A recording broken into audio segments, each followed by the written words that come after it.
كم يسألكم زي خبركم تعزبتي أغرقلو التلفزيون إيرترام نزع لسترالوا زيناتات وشتا هجرن وطان حيزنا قريبنا لنا زينا زقرب لكم أمان إلى الأزاري فلما أرستاتهم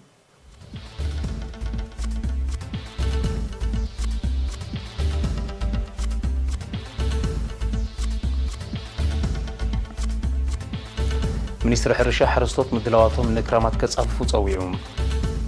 نبرتين أزوباتات فورن قلعلونا مدبات لمعزة يوم أب عسب مرجعة ديانو كوماوي أبيات فردن شماغلتات أركن تخايدهم أب كونغو بحدش لبدا حمام إيبولا نايزموت سبات قطري أستاد حدش بتسيحهم برزيدنتات أمريكان روسيان بزعبا من الكايستو السناسوار بتليفون تزراري بوم منقست أفغانستان مسل طالبان تقصي نايمو قراس من مأكختم دلو مهلا ورغابيتهم زرزر زينام ماين حمدن كي عقب كان تحستو مريتكا كي هبتم كان بركوت مهرتي كركب زكالا يكونن سلازخونه دما منيستر حرشا ابزي وقتي ازمرا حرستوت مدلواتهم كتصفو يزخاخرالهم غازيطኛ دنايت قبر هيوت بملكع صبصاب زداروت تحستو يسعب منيستر حرشا أبزي وقتي أزمرا حرستو زكايدو نطفتات معقاب ماين حمدن كمون تحستو مريت بمدنفعن كبالعت بمكل خلن مدلاواتهم نخرامات كتصففو تصويعوم سمزنايت منيستري حرستوت كقبرو بزعبا زقبوهم قدم مدلاوات نيرينا أبزهبو حبريتا أب تتأكامنت مروץ زرقي دفرت كهلوهم أب جزي مزرق قبو رحكات كحلوو مريتهم بقبو كدلادلون أخل حبريتا بزعبا مكل خال بالعت كهلوهم مسرتاوي كم زخونه قليتهم أبتي منيستري حلافي أهادو معك أب ماين حمدن آتو ميكيل برهانه حمدن ماين كي عقبكا تحستو كي يهبتم كان بركوت مهرتك ركب كم زي كقلب محبار حرستوت كناتاوي مالت كونتور أجباب أتحررسا كزوترو بقبو قراوتهم كدكعو كمون أب كبابيهم كترتاتن زالاتاتن بمسرح تبز بلت ماي أب تقومهم كوعلو تلابيو تقندن مجمران تمعك أبيو نتحمد إذا مالتي مالتيو حمد كابوتو كيتو حقوقه وإذا عقبو كمزت أنح مقبار مالتي إذا كونتر حليها مسرح من حراس كأزيها نحسب مسمر كوينسي نتن هذا عينت بالرخز زلون زرخب مالتي حلافي جنفر لمعت بقولن انسساتاتن أتو برق عقبا ميكائيل بوغنو مروץ زرقي اتوتاونس لزعبن حمامات ناي متصور عقم سلازلون حرستوت كمرصو بمسخخر ناي تحتي بايتا بالعت نمطفاء مريتهم بمجمطال نصحاي كقلعو صره صحاي ابز تقملو دما مسكيلاتات كماخرون كاب زمناو دخعي بهراوي دخعي كتقمو اتحساسيبو نعم الزراتون بكلناسي ابز حلف عمت زرخبو عين الزراتي تزبدت زبال عقيبو يمزقوم مالتي كمو سلازخونه حدث زراتات نتحرامشي خلهم حرستوت ايقبلو خاني كقبلو قات خوينو كريلو كريو تخوينو كا وحد عقن طراي موسيتون كتقومو زتل سي حادي عبي بدهو نعنا نتوم تمارامرتي مروز زري ابرستي توتاونس زعب مخانو تصاورنت كبالعتن حماماتن سلازلوون ازيو وساني حرشاو تكباري لازم مروز كنكلنا كمرصو نتحكمو تمروز زري اقداسنت አለው مروز نبلوخا بوتوتاونت طراي زيكونس بمكلخال ناي كالوت بالعاتن سلازلو حلافيت أهادو مكلخال بقولي ويزرو لؤلا مكونن دما حرستوت متصاوديا بالعات إنا تتقمو نتصر بالع مدهانيت كم ناي مجرشت أمارات إكواسدوو أب جزي متقام تصر بالع مدهانيت كأد حنت قراوتو من نفسو من نموحس موياوي مخري خاحاتو كم زقبع زغاخيرا ودا قباب مكلخال بالعات حماماتن أرلنا إذا خا كم زغتقس أنها استفال صلوا ناي كيميكال ناي فرتلايزر كنريت أنا أزغن في ودا قباب مكلخال بالعات كاب ألتاو صلوا أب كباب هون أب سب زي بولي وحلول مالتيو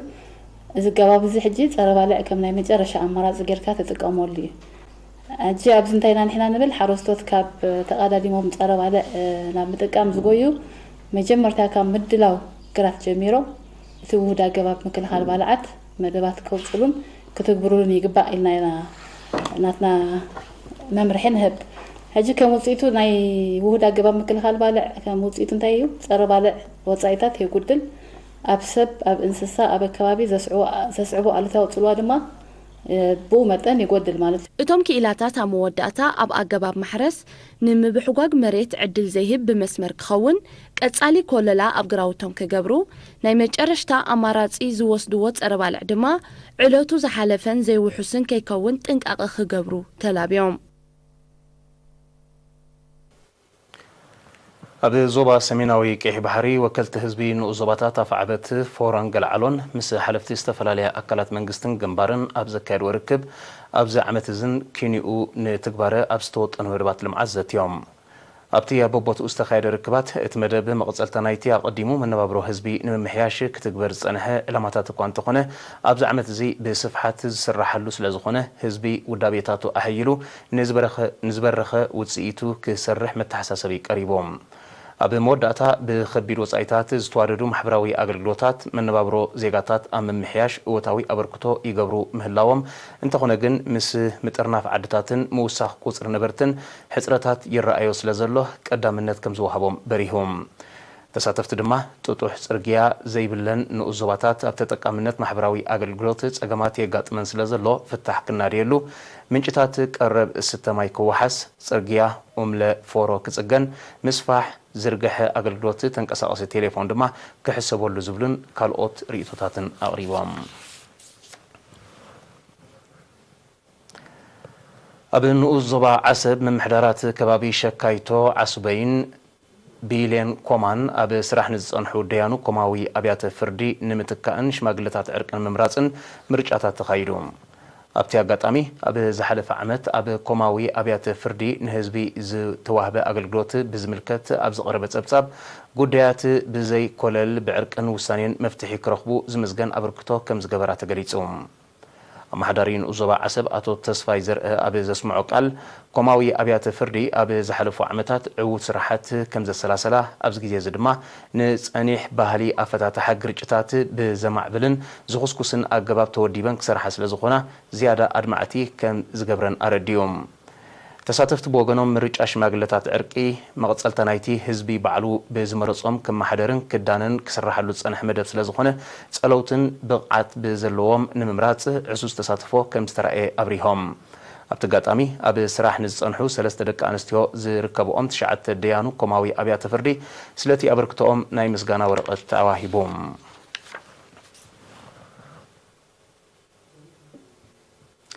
نزينا وصاي دحر زحت صار مسغاغريت كنملسينا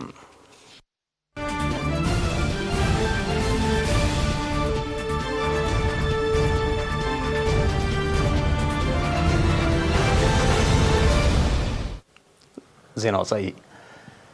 ودبت عنا عالم أب ديمقراطية ريبابليك كونغو أب زحلفت شعت أوارح بستخسته حدش لبدا حمام إيبولا نايزموت سبات قصري أستات حدش حكم زبصح أفليتهم بتحمام زلكوف سبات النابز حيمص بمهلاهم اتقصري اب حصير اوان كوسخ كم زخل اتودب ابزي سالستزي ابزو صوص ابصا اميتهم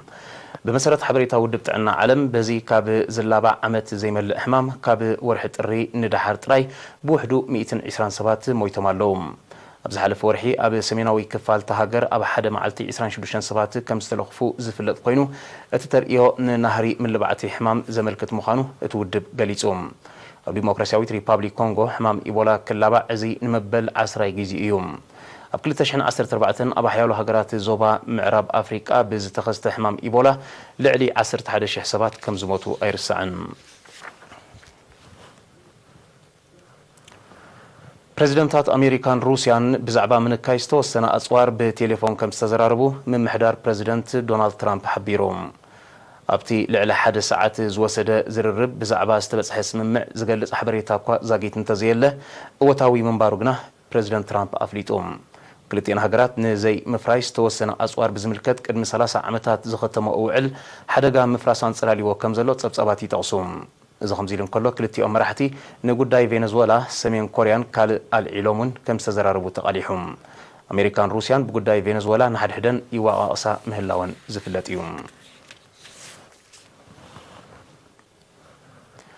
መንግስቲ ኣፍጋኒስታን ምስ ዕጡቕ ጉጅለ ጣሊባን ተኽሲ ናይ ምቁራጽ ስምምዕ ክኽትም ድልውነቱ ኣረጋጊጹ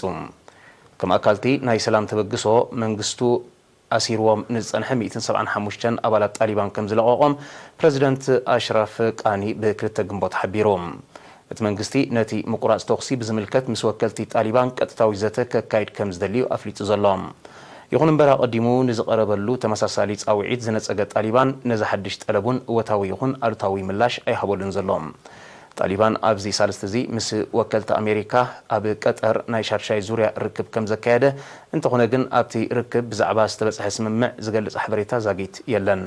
ክልቲኦም ወገናት ኣብ ናይ ሓምሻይ ዙርያ ርክቦም ኣብ ኣፍጋኒስታን ተዋፊሩ ዘሎ ሰራዊት ኣሜሪካ ኣብ ውሽጢ ዓመትን መንፈቕን ክወፅእ ኣብ ዝብል እማመ ከም ዝተረዳድኡ ጸብጻባት ይጠቕሱ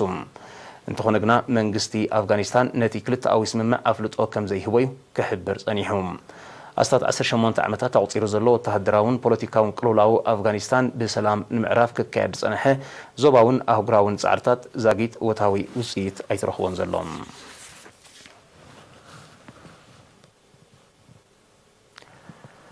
ኣብ ፓኪስታን ኣብ ማሕበራዊ መራኸቢታት ብዝተዘርግሐ ንሳዕቤናት መድሃኒት ፖሊዮ ዝምልከት ናይ ሓሶት ወረ ብውሕዱ 1.4 ሚልዮን ቆልዑ ካብ ክታበት በኺሮም ስድራ ቤታት ናይቶም ቆልዑ ክታበት ፖሊዮ ኣብ ጥዕና ኣሉታዊ ሳዕቤናት ከም ዘለዎ ዝሕብር ዝተፈብረኸ ዜና ድሕሪ ምንባብን ምስማዕን ደቆም ንክታበት ክወዙ ከም ዘይመረፅዩ ዝቃላሕ ዘሎም በቲ ፍጻሜ ዝተቆጥዐ መንግስቲ ፓኪስታን ዘይሕጋዊ ናይቲ ሓሶት ወረ ምልላይ ጽዑቕ ምርመራታት ከካይድ ኣዚዝሎም እቲ መንግስቲ ማሕበራዊ መራኸቢታት ንግዚኡ ክዓጽቆ ከም ዝኽእል እውን ናይ ቀረባ ተዓዘብቲ ግምታቶም ይህብለው ኣብታ ሃገር ክካየድ ኣብ ዝቐነ ሰፊሕ ክታበት ፖሊዮ 39 ሚልዮን ቆልዑ ክኽተቡ ተገሚቱ እኳ እንተነበረ ብሰንክቲ ናይ ሓሶት ወረ እቲ ኣሃዝ ናብ ኣስታት 37 ሚልዮን ከም ዝወረደ ሰመዚ ጥዕና ፓኪስታን ገሊጾም ማሕበራዊ መራኸቢታት ብሓፈሻ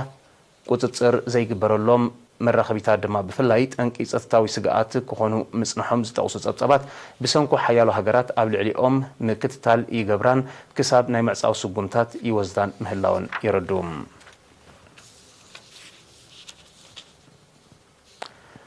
ኣብ ፍሎሪዳ ሕቡራት መንግስታት ኣሜሪካ ቦይንግ 737 ዝዓይነታ ህዝቢ እተመላለስ ነፋሪት ካብ መሐንበቢ መስመራ ወፅያ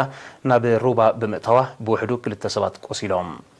እታ ነፋሪት 136 ሰባት ተሳፊራን ከለያ ብ3 ግንቦት ዛጊት ጠንቁ ብዘይተነጸረ ምኽንያት ነቲ ሓደጋ ተቓሊዓ ይኹን እምበር እታ ነፋሪት ተዓልብ ኣብ ዝነበረትሉ እዋን ብርቱዕ በርቅን ንጎዳን ምንባሩ ተገሊጹ ጠንቅቲ ሓደጋ ንምንጻር ምርመራ ይካየድ ከም ዘሎ ኣካየድቲ ኩባንያ ቦይንግ ሓቢሮም ኣለዉ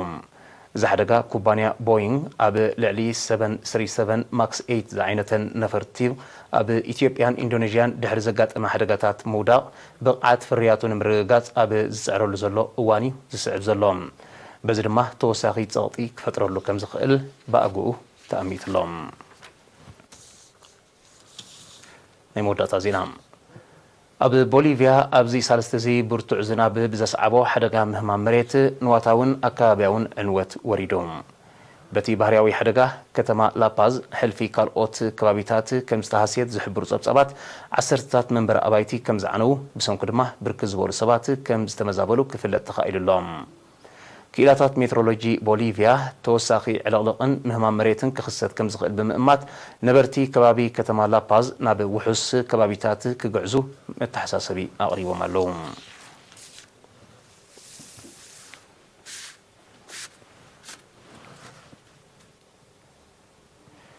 ናይ ሎሚ ቀትሪ ዜና ኣብዚ ተፈጺሙሎ ምስ ተረፉ መደባት ኤሪ ቲቪ ብሩኽ መዓልቲ